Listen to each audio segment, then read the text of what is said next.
Hello and welcome to another ZestFi video. So in this video, I'm going to walk you through the ZestFi Ultimate Travel Organizer version 2.0. So this organizer is a Google Sheets template that helps you plan your trip, keeps track of your planning progress, calculates trip-related expenses for you, and more. You can grab a copy at the ZestFi Gumroad store, and I'll put the link below. And make sure you watch till the end for a discount code.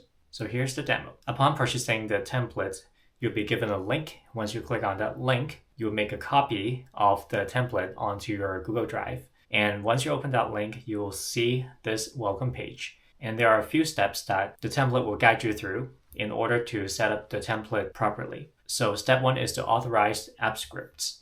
And the reason we need to do that is because AppScript allows the template to perform more advanced tasks such as sending reminder emails and create Google Calendar events. Click the Run Authorization button and click OK. And then you'll need to sign in again. And then click Allow. All right, so authorization is done. If you click on the button one more time, it should take you to the next tab. That's how you can tell that the authorization is successful. And now let's go back to welcome because we're not done with the steps.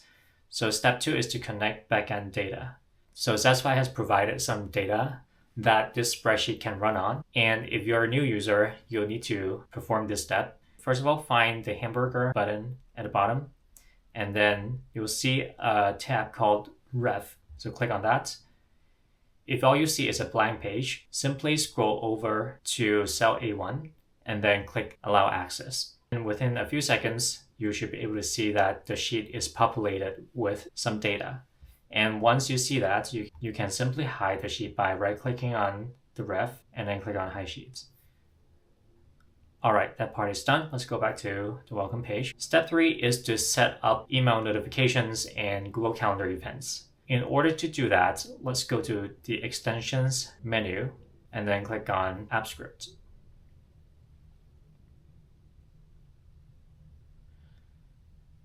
On the left, there's a menu, select triggers.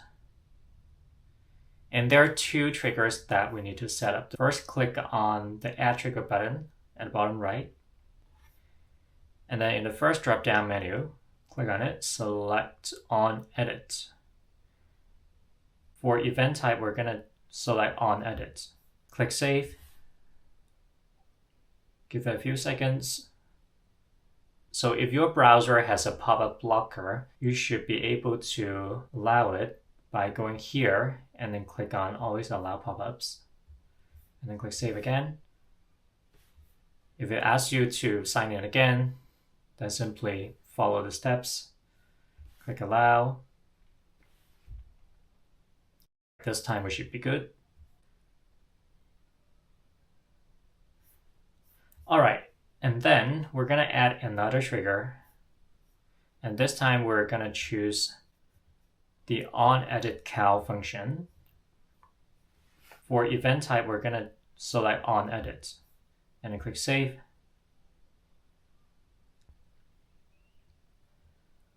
All right, so you can see that we have set up the trigger for 2 functions. And then you can close that window and you can now start using the sheets. Now I have arranged the tabs in this particular order, so you go from left to right in order to use this template. And for your added convenience, you can also go to the ZestFi custom menu to access each tab. And if you want to level up your Google Sheets skills, I have included a couple of links which you can read in order to get the most out of this template. Okay, let's go to the Settings tab. And as you can see here, I have already populated the template with some dummy data. Now, as a general rule, only edit the input cells. And what do I mean by input cells? The cells that are highlighted in this beige color. So feel free to change the information here. But the other cells might contain formulas and do not make changes to those cells. Otherwise, you might break something and this template might not work properly. Okay, now the Settings tab should contain the basic information about your trip. And that includes the start day of the trip, the end day of the trip, and how many people are there in this trip, and your home currency and the home time zone. And home currency is really important, and you'll see why later when I demo the expenses tab. And then for the country, you can enter up to 8 countries. For the purpose of this demo, I'm just going to enter 1 country. And then scroll down, you'll find expense categories, and it is already populated with dummy data. And if you find this data useful, you can just leave it as is. Otherwise, you can make edits and change the categories to your liking. So in this column here, you can put your budget for each category of expense. But if you don't want to plan it, it's fine. You can just leave it as is. Let's go down. Now this part is really important. So list out all the payment methods and make sure you put the name of the person the payment method belongs to. And also there's a participants list. You can put their names and emails there. And then let's go to the dashboard tab. Now the dashboard takes all the data you typed in other tabs and displays them in an organized way. At the left, you will see the itinerary. And then on the right, you'll see a task tracker. And it also lists out the tasks that are not done. And then scroll down, you'll find the packing tracker, and it lists out the items that you haven't packed. Well, scroll down, you'll see the expense breakdown. Now, of course, you'll see more data after the trip, not before. It will look something like this after you have entered your expense data later in the expenses tab. And then if you scroll further, you'll see a more detailed breakdown of your expenses. Let's go to the research tab. So the research tab is there to store all your trip ideas. And you can put your accommodation ideas, your activity ideas, or restaurants, and so on and so forth. Everything that you can think of, you can just put them all in this research tab so that you can rate each idea. Now feel free to take advantage of the sorting and filtering function of the Google Sheets. So for example, if you want to sort your ideas by your ratings, let's do the highest rating first. Click on sort Z to A. Or maybe you want to see only the ideas that you have confirmed. So filter out the false values. And so on and so forth. For these tabs in which you have to type in data, I have included a clear entries button on the top right. So once you click on it and click yes, it should clear the table for you so that you can start with a blank slate. Let's go to the itinerary. Well, this is where you enter the details of your trip, including your flights, activities, and the date and time. You will start with the date first and then enter the time. Now, I've included 2 columns for time zone. And why are there 2 columns? Because very often you will have to convert time zones. And it's really important that you convert the time zone accurately when you're planning a trip. So whenever you need to do a conversion, you can specify which time zone you're converting from and which time zone you're converting to in these 2 columns respectively. And the sheet does the conversion for you. No need to do mental math. And I find this really useful when you have to jump from one time zone to another. It's particularly useful when you're planning flights with a layover because you might be jumping through multiple time zones and it can be really difficult to wrap your head around. Or maybe during the trip you have to make a call with someone that is in a different time zone and you need to find a common time. So take full advantage of the time zone conversion feature. And there's a confirm column. This is optional. And then next there's an add to calendar feature. Now let me show you how it works. If you click on the checkbox, it creates a Google Calendar event. So click on this and then you'll see a pop-up asking you whether you would like the event to be created based on the time zone of your Google Calendar. So in this case, I'm going to click no. So once the event is created, you will see the pop-up on the right. The event is added to your Google Calendar. Let's go to Google Calendar and there we go. Let's go back. And the rest of the columns are pretty self-explanatory. So what you type on this page will be automatically updated on the dashboard. So I'm gonna go ahead and change the time to 11 a.m.